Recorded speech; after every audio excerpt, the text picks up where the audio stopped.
Boa tarde, senhoras e senhores. Bem-vindos ao segundo momento desse segundo dia do primeiro seminário de Direito Penal e Processual Penal, que é uma realização da Associação Nacional dos Delegados da Polícia Federal, IESP Faculdades. E para dar início aos trabalhos de hoje, vamos chamar aqui para compor a mesa do primeiro painel do dia, que terá o tema: o combate à lavagem de dinheiro com o mecanismo de enfrentamento ao crime organizado. Para presidir a mesa dos trabalhos, convidamos o doutor Otávio Paulo Neto, promotor de justiça, coordenador do Grupo de Atuação Especial de Combate ao Crime Organizado do Ministério Público da Paraíba, GAOC.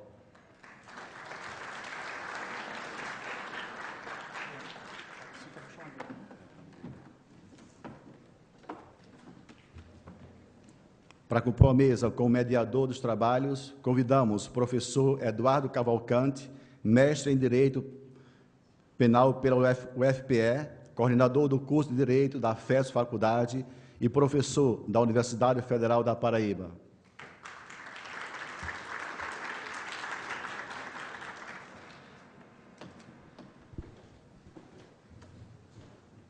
E, por fim, convidamos para proferir o primeiro painel da tarde, com o tema: o combate à lavagem do dinheiro com o mecanismo de enfrentamento ao crime organizado, doutor em Direito Processual Penal pela USP, promotor de justiça, doutor Fábio Bechara.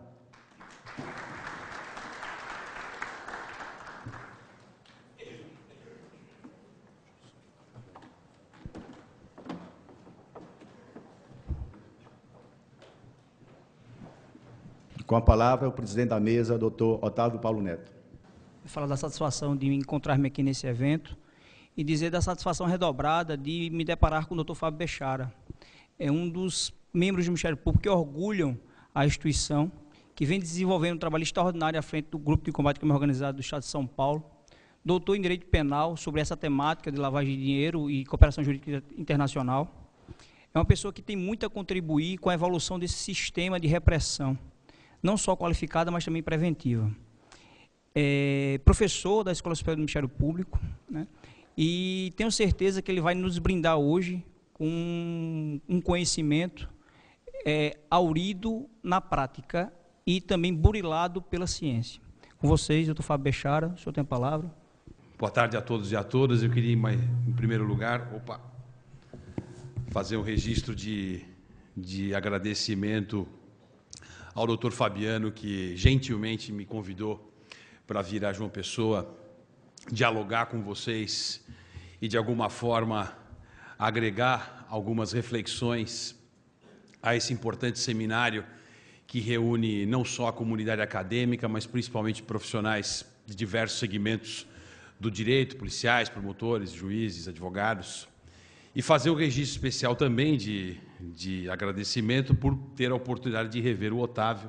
Até brincava com o Otávio que eu consegui finalmente falar com ele pessoalmente, depois de tantos meses tentando falar um com o outro ao telefone. Tamanha a dificuldade, tamanha a agenda de compromisso que todos nós temos.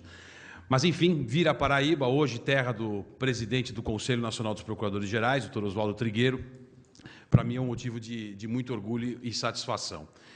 E tratar de um tema que, no meu sentir, embora por vezes insistentemente sempre colocado como um tema de muita novidade, mas na realidade é um dos temas mais antigos, mas que incessantemente, não só o contexto interno, mas principalmente o contexto da comunidade internacional, procura se debruçar no intuito de encontrar caminhos, de encontrar soluções.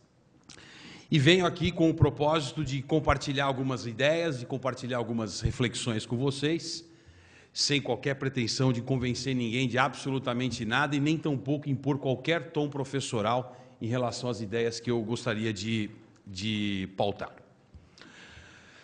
A primeira reflexão que eu gostaria de fazer com vocês, se me permitam assim chamá-los, é uma reflexão que, sob a perspectiva do marco regulatório brasileiro, do sistema jurídico brasileiro, ainda guarda uma indefinição muito grande, quer saber exatamente o que o Estado brasileiro entende por crime organizado. Essa resposta, até hoje, ela não foi resolvida.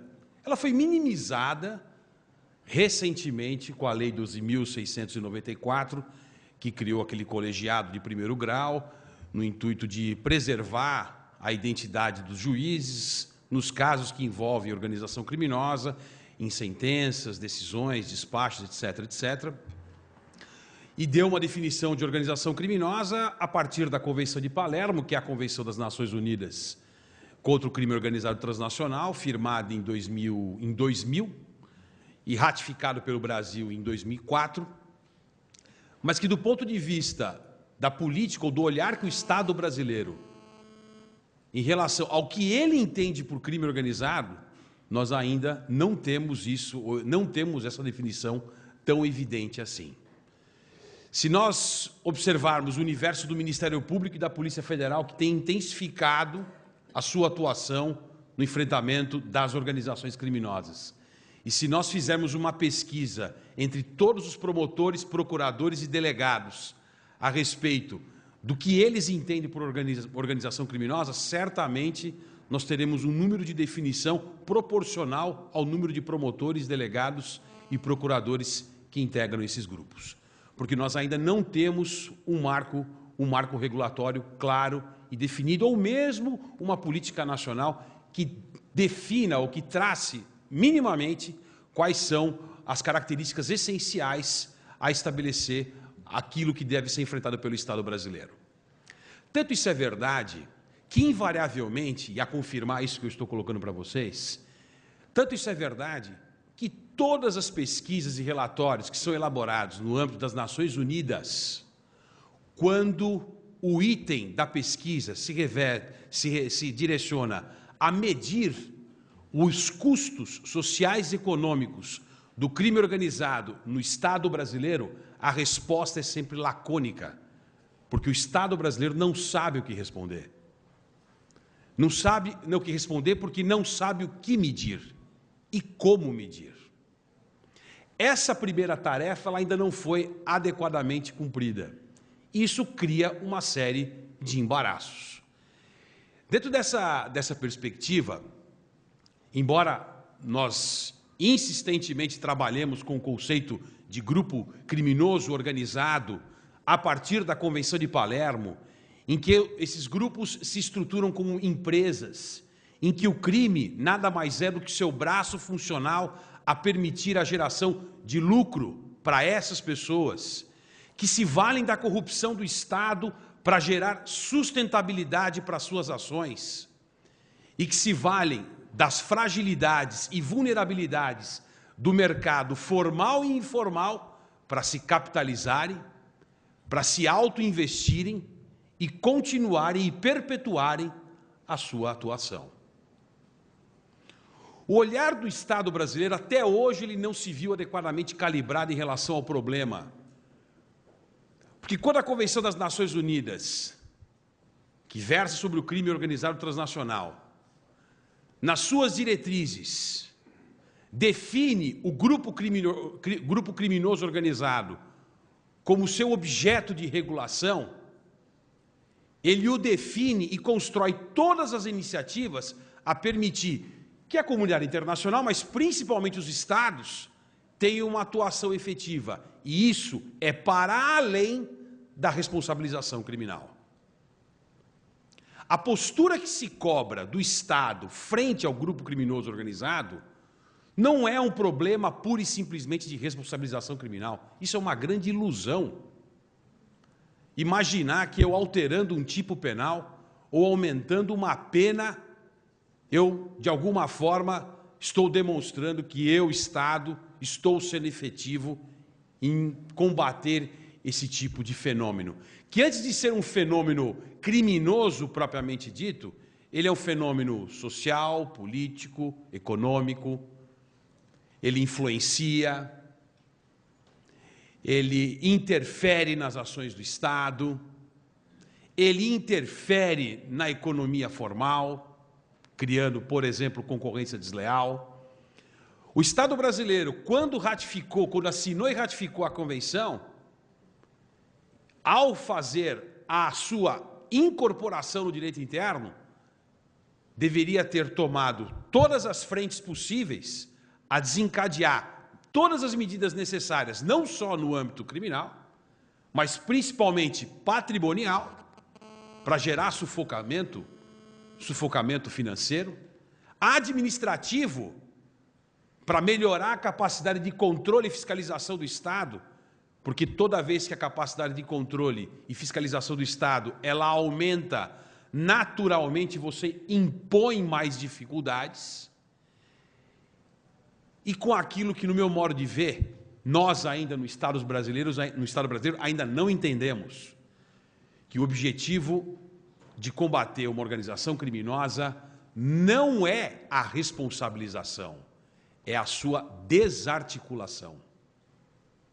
Não é a sua extinção, é a sua desarticulação. São coisas muito diferentes. Porque do mesmo jeito que eu consigo fazer uma grande operação e prender 10, 15, 20, 30, condenar 50, 100, no dia seguinte existem outros 10, outros 30, outros 40, outros 50, e o processo continua absolutamente inalterado. E com um detalhe, quem é condenado e punido, cumpre a pena e depois vai usufruir os resultados financeiros auferidos com a sua prática criminosa. Esse olhar do Estado, o Brasil ainda não tem em relação ao enfrentamento dos grupos criminosos organizados, que é um olhar totalmente transversal, totalmente interdisciplinar, para o problema em que o objetivo é a desarticulação dele. Leia-se por desarticulação quando você retarda, você gera prejuízos financeiros, mas é uma realidade, é como se fosse uma doença que você tem que conviver, que você não vai fazer desaparecer, que você talvez encontre caminhos para controlar melhor, mas que você não faz desaparecer. É diferente da situação do homicídio numa região carente, que quando o Estado se faz presente, os índices caem vertiginosamente. Ou ainda os crimes contra o patrimônio. Mesma coisa. Ou mesmo as fraudes em licitação, por vezes, pelo arroxo que se faz, de dificultar as possibilidades e as oportunidades. Mas quando se trata de crime organizado, a percepção é outra, completamente diferente. Eu tenho duas alternativas. Ou eu sou cético e digo, não existe crime organizado, ou eu passo a ter o olhar mais adequado e menos ingênuo, que por vezes se insiste em adotar na postura do Estado frente a esse problema. Nessa perspectiva de que o objetivo que se persegue é a desarticulação desses grupos e não simplesmente a responsabilização criminal, que ainda que eu tivesse identificado 5 mil lideranças importantes desses grupos criminosos, todos presos, condenados dentro das penitenciárias, nem por isso faria desaparecer os seus negócios ilícitos, nem por isso faria desaparecer a continuidade e a estabilidade desses organismos, desses corpos, dissimulados nos comportamentos mais convencionais de qualquer cidadão de bem, mas que ainda, no meu modo de ver, no Estado brasileiro, nós não rompemos em termos de cultura, ou não demos um salto de qualidade em termos de cultura, para perceber esse problema sobre uma dimensão completamente diferente. Para vocês terem uma ideia, o quanto que essa questão ela é séria, e entrando especificamente no tema da lavagem de dinheiro, do mesmo jeito que eu não consigo enxergar grupo criminoso organizado que se sustente sem corrupção, que é o grande custo, que é a proteção oficial, a permitir que ele continue a atuar, eu não consigo dissociar de grupo criminoso organizado a necessidade de se valer não só da lavagem de dinheiro, mas dos crimes econômicos em geral, E aqui eu me refiro às fraudes, às mais variadas formas de fraude, seja de licitação, sejam fraudes bancárias, sejam os crimes contra o sistema financeiro e também a própria lavagem de dinheiro. Os levantamentos mais recentes, só para ilustrar o quanto que esse mercado ele é próspero. O levantamento das Nações Unidas de 2009 estima em 1,6 trilhões de dólares, o equivalente a 2,7% do PIB mundial. Levantamento feito por um outro organismo internacional, o nome da OCDE, estima em 3,5 trilhões de dólares as fraudes globais. Uma pesquisa mundial que a empresa Pricewaterhouse faz no mundo inteiro coloca que de 2003 a 2011 as fraudes contábeis no mundo tiveram um acréscimo de mais de 140%. E aonde está o Estado?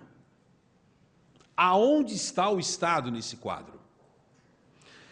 É evidente que a lavagem de dinheiro, o sistema anti-lavagem de dinheiro, e aí entra um outro dado importante para a gente enxergar um pouco o panorama no Estado brasileiro. A lavagem de dinheiro criada pela Lei 9.613 de 98 e alterada recentemente pela 12.600 e alguma coisa, agora no mês de julho, a lei de lavagem de dinheiro, antes de se preocupar com o crime de lavagem de dinheiro, o grande objetivo dela foi, fundamentalmente, introduzir a cultura anti-lavagem.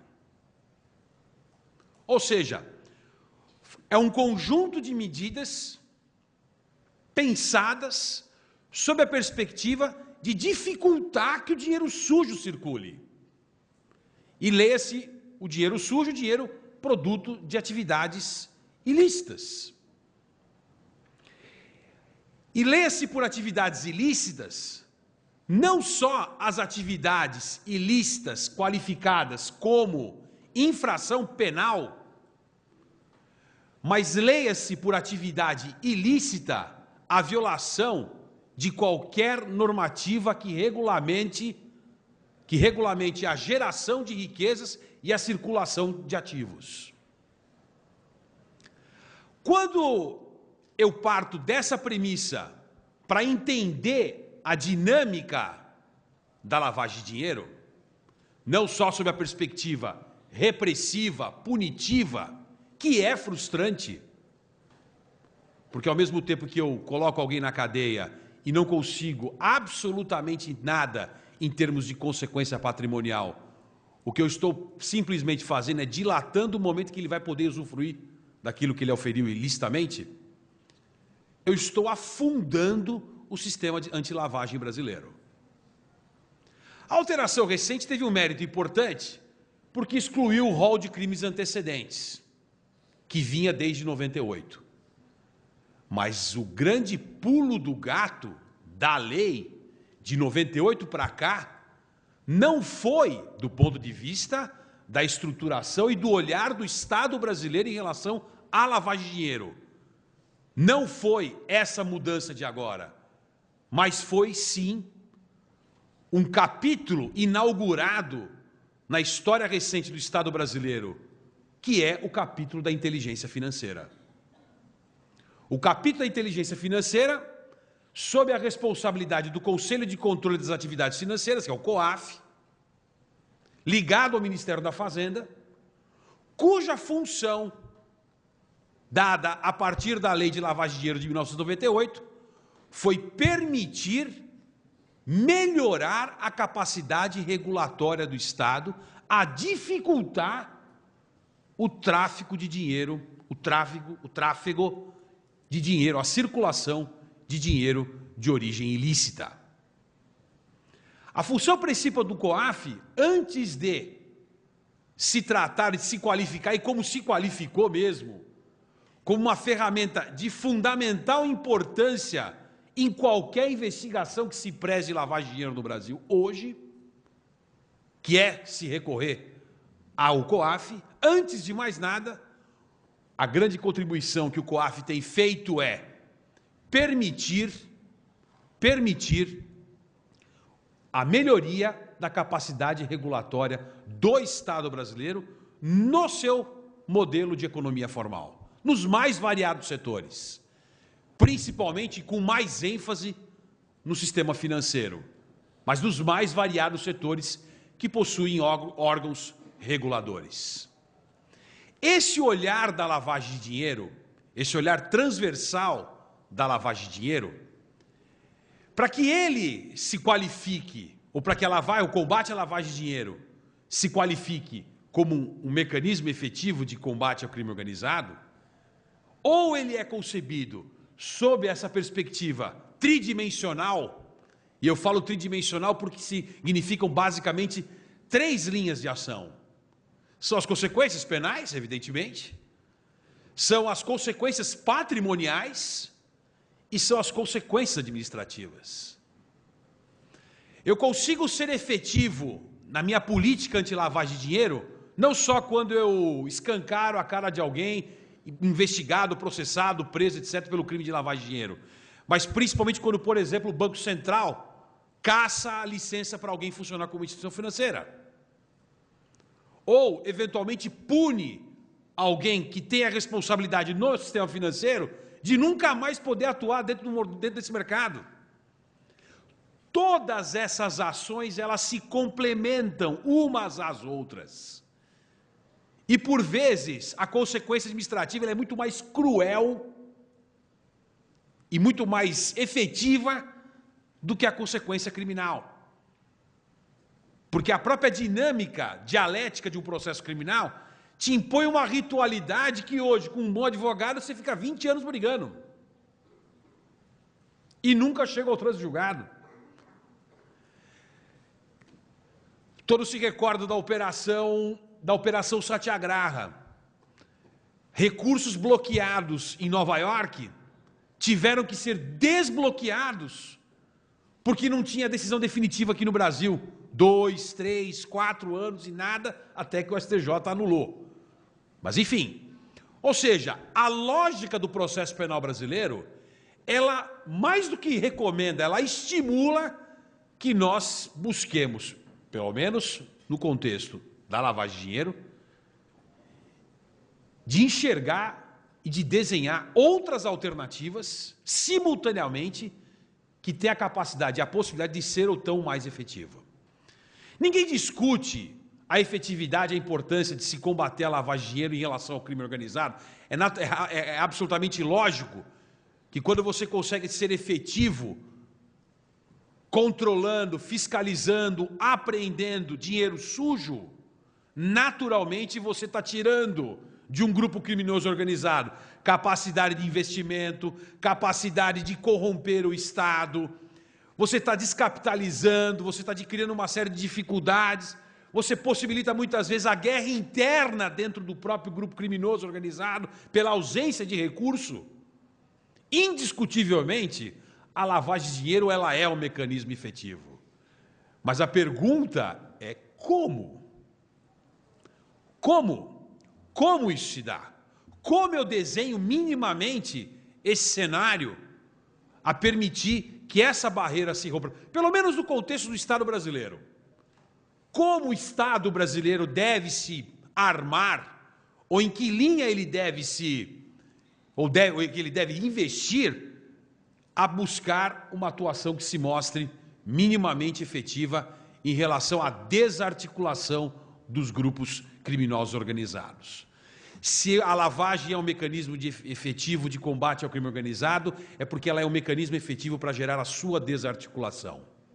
Como eu consigo efetivamente colocar as mãos no patrimônio, no fluxo financeiro, ou impedindo, jogando na informalidade, que aí tem um detalhe.